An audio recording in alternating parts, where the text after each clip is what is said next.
The director shouted cut 3 times, yet my celebrity husband remained locked in a passionate embrace and kiss with his childhood friend.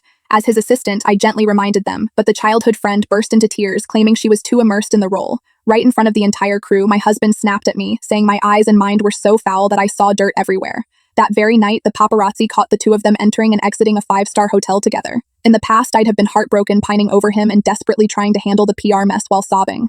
But this time I realized our 5-year secret marriage was completely pointless. Just after I'd had a talk with a lawyer about divorce, Jacob stepped into the lounge. There was a lipstick mark from his childhood friend Agnes on his collar. The instant he saw me, the smile on his face disappeared in a flash, his eyes turning icy as he snapped, "Sienna, can't you get a grip on your place? This is the leading actor's rest area, arranged by the crew.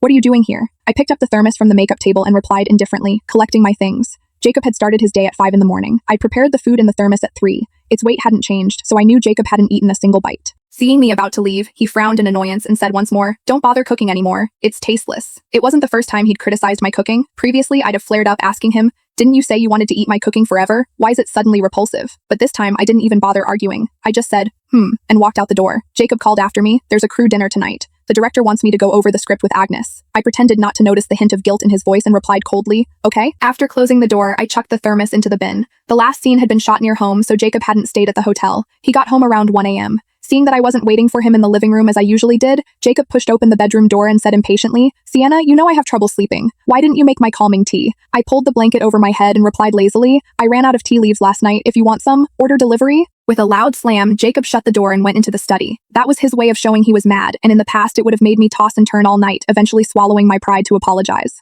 But that night he waited until the next morning, and I still hadn't knocked on the study door.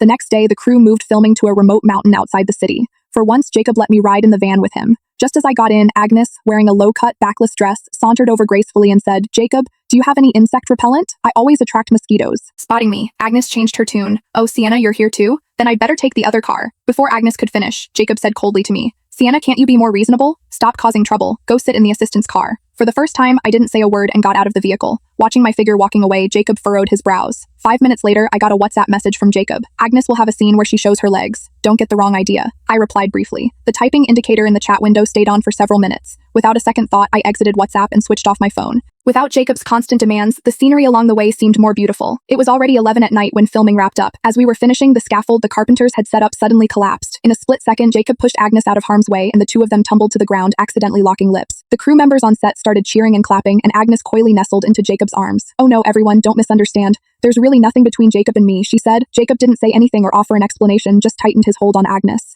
I used all my strength to shove away the wooden frame